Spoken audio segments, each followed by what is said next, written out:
Hi everyone, I'm Nicole, I'm Andrew. And I'm Brendan. and we're going to be doing our marketing presentation on Coors Beer.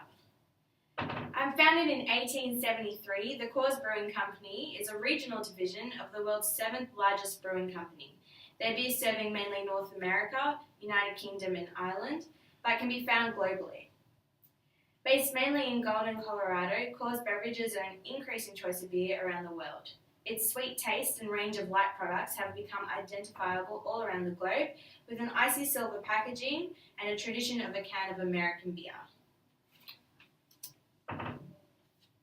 So this is the list of all the environments we did our market research on. So the marketing, demographic, legal, socio-cultural, technological and economic. So we all about cause in those environments. I'm going to talk about the demographic environment. A recent increase in the demand for imported beer has created a huge market space and a decrease in the market power of big local Australian breweries like Lion and SAB Miller. SAB Miller recently reported that the sales of its top three local beers have been falling over the last few years, and American Beers recently took out 5 of the 15 Australian International Beer Awards. Some of the main threats, though, are the microbreweries that are beginning to take up a lot of this new free market space, as well as cider sales are absolutely booming because of the new sort of wave of modern young adults that are coming through. They're starting to prefer those craft beers and ciders more than the traditional ice cold beer. Next one. Yep. And from a legal standpoint, some of the opportunities that have come up are the alcohol hops tax that's come through in the last a little over that now, but last 5 or 6 years that was released to decrease the amount of pre-mixed drinks that were sold for the younger generation. And as a result of that younger generation is now looking towards more beer and wine instead of the pre-mixed drinks like Smirnoff Black Ice or Jim Beam and Coke or something like that. Some of the threats, though, are the high import taxes on beer for Australia, and this could dissuade large international companies from making a big push to expand to Australia. All right, I'll swap Nicole. Thank you. So the socio-cultural environment that. In terms of cause, its slogan, the world's most refreshing beer, it's applying to its target market's beliefs, customs, practices, and behaviours. So, by saying the world's most refreshing beer, it's applying that to Gen Y predominantly. Because its trademark is the mountaineer. The spokesperson has a mountaineer person. It's the adrenaline rush, the snowboarding, things like that. So the world's most refreshing beer, it's the coldest beer. It's without claiming that, but it's implying that it's the coldest beer, so it's the best beer to have if you want a beer ice cold. And it's applying that to their target market's beliefs. They want the nice mountain beer.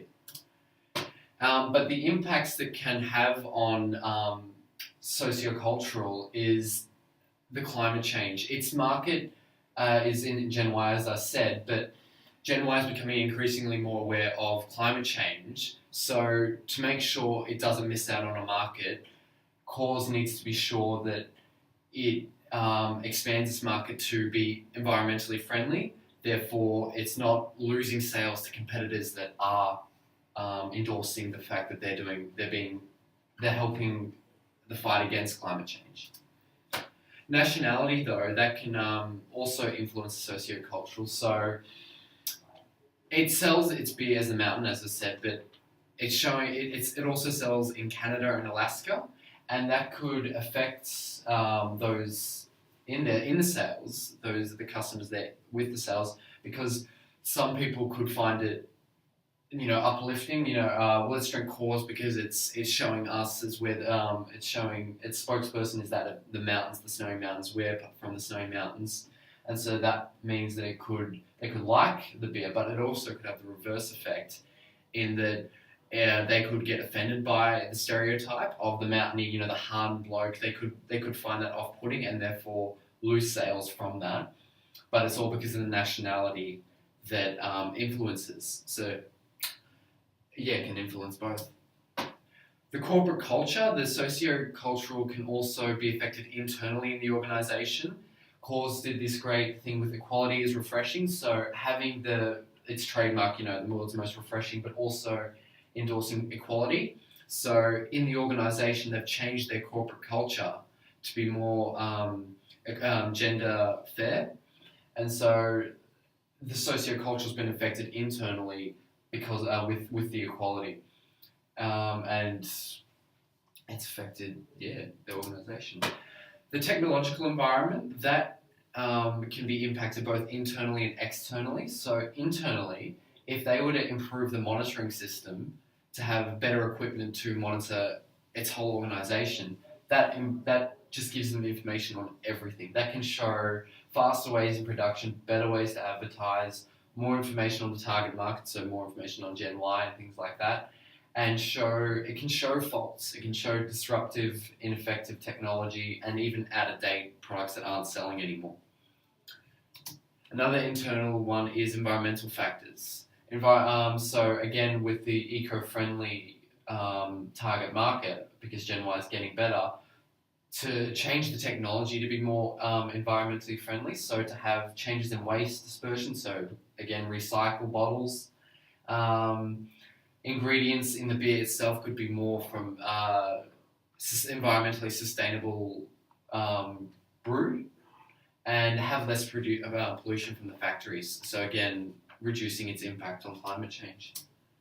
Externally though, it can be quite different it can be how the world's advance in technology is affecting them. So the use of online shopping, that is massive. It's, if you look at Dan Murphy's, things like that, people can search the price of a beer just going on their phones, things like that. It's just accessibility to get information has just made it so easy, and they don't even need to go to the store.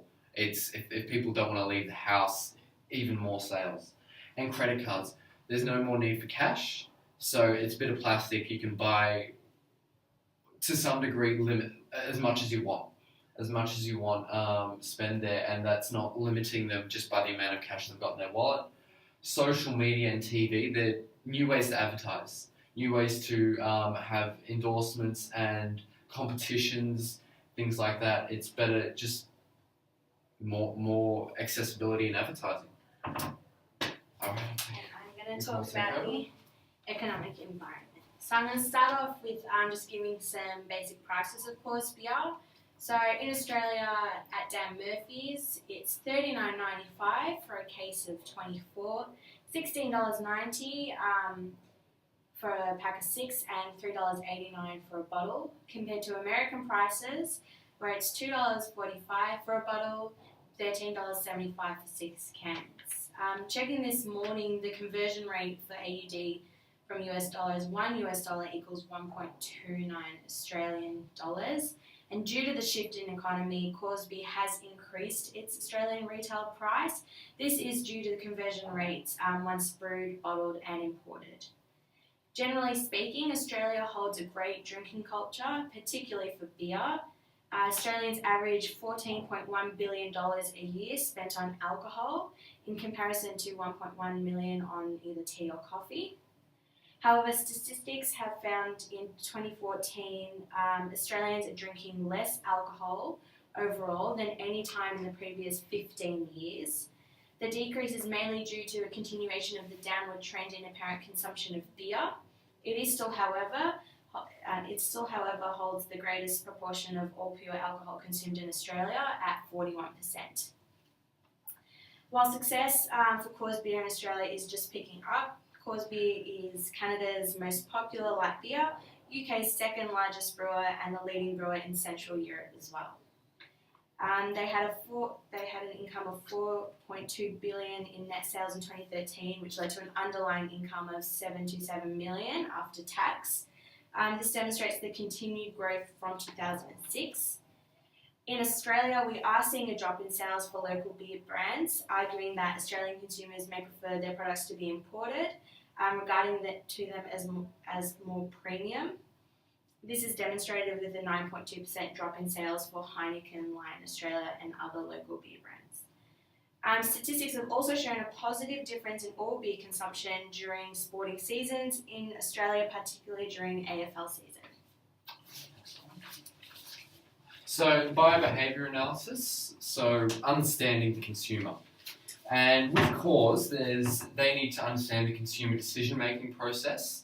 So although cause is a low-interest product, so you don't think about it too much when you're buying it, cause still needs to understand how to use the consumer decision-making process effectively, appealing to how the consumers make their decision to buy their beer.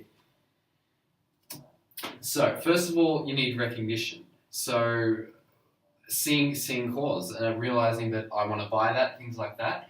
And the way cause can do this to apply is to appealing to the customer's 5 senses. So first of all is sight. Sight's the most effective. Seeing cause on TV, seeing it in the store, just seeing beer in general, it appeals to the customer's want and can turn it into a need. Whereas we've got taste. Taste is more a process for after. So you have a sip of beer, you want to drink more. So you've got recognition to buy again, things like that. Smell.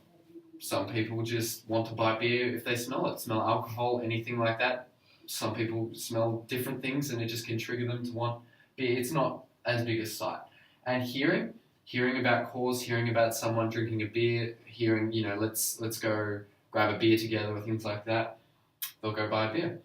And finally, touch. Touch is probably the weakest, but if you were to hold a beer, some people might just like to hold a beer after a day's work, things like that. That gets them to buy it.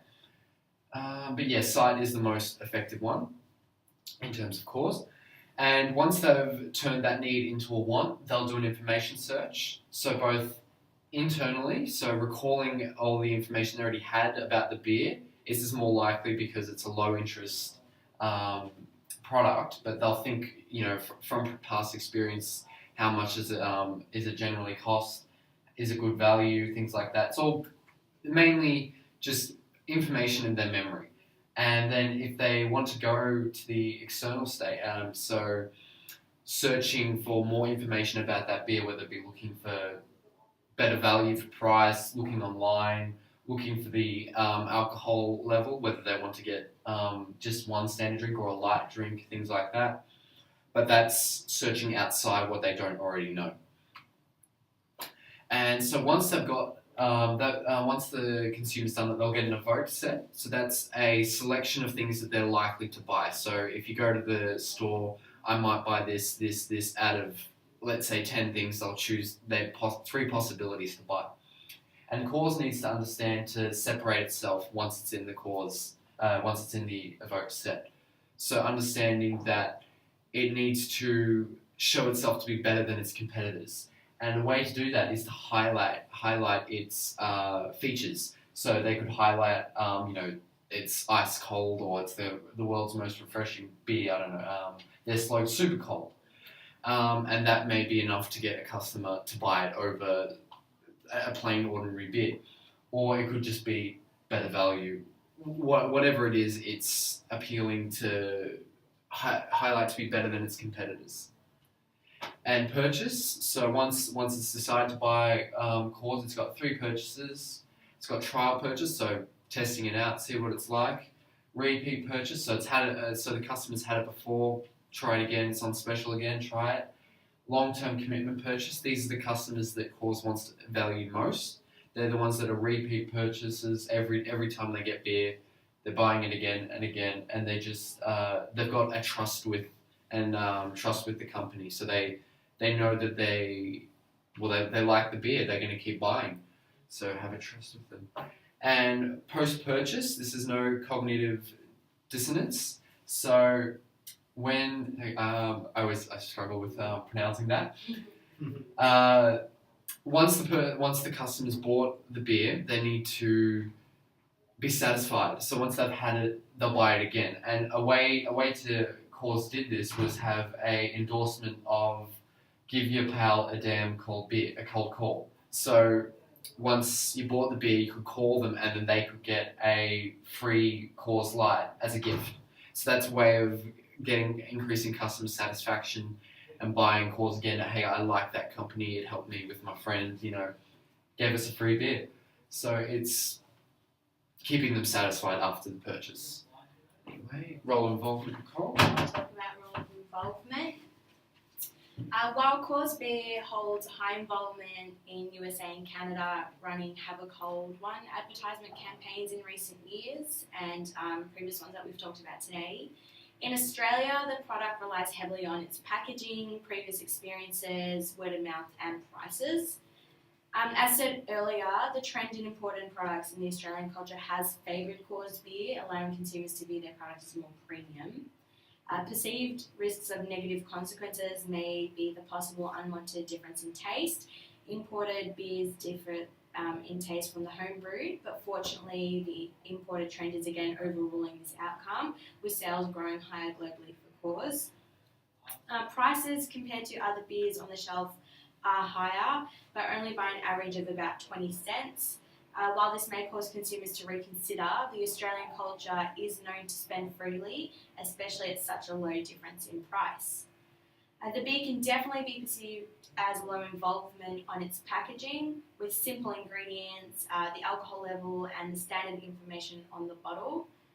The Have a Cold Run campaigns can certainly trigger a thirst emotion as well, turning the want from a beer to a need. Also, its icy mountain packaging would help perceive this product as refreshing, especially for warmer weather. Next one. Cool. I'm just going to quickly cover the types of consumer buying decisions. Andrew and Nicole touched on them before, but we'll look at involvement and time, which we decided will both be routine. Involvement, it's going to the store. On your way home from getting the groceries or something, stopping by BWS and picking up a 6-pack or a slab of beer, or if you on your way out to a party or something, you need to grab something quickly. It's a fairly short, not very time consuming sort of process. The cost and information search, we've gone with limited, mainly just because the cost of alcohol in Australia isn't overly cheap. Like Nicole said, it was $16.90 for a 6-pack. And the information search, it's largely going to be internal. Like Andrew said before, you know what you want, you know your preferences, but there's also the matter of seeing it on the shelf, trying it out, or hearing it from someone else. I actually had my first one when I was at TGI Fridays, and they only had American beer, so I thought I'll try Coors. It's really a matter of preference. You like cold beers, you like lagers, whatever. And finally, for the number of alternatives, there's going to be an extensive array of alcohol choices. In Australia, we love our alcohol. There's beers from all over the world, so it's got a large sort of market to compete with. And that's all for that. Marketing recommendations. So Coors Beer has invested in an Australian website giving information on the company, where to find the product, videos, and a link to their Facebook page as well. I believe Coors Beer should now turn to Instagram, a trending social media site, by encouraging and rewarding consumers to take a photo of their beer with the trending hashtag, for example, Have a Cold One, or relying on sponsored advertisements within the app. Coors Beer would be able to tap into its target market through their own phones and do that globally as well. Coors Brewery can also invest in the environment-friendly growing culture. While their cans and bottles are recyclable, a small note on their product would appeal more to this concern and hopefully for consumers to choose a product over competitors who have less environmental awareness. That's the list of our references. It's a bit hard to see. It's been purple. The next one, we couldn't change that unfortunately. The next one is just here, all our references, things like that. It's a bit hard to see, but there we go. Hope you've learned something. Enjoy Coors, market research on Coors. Thanks very much. Thank you.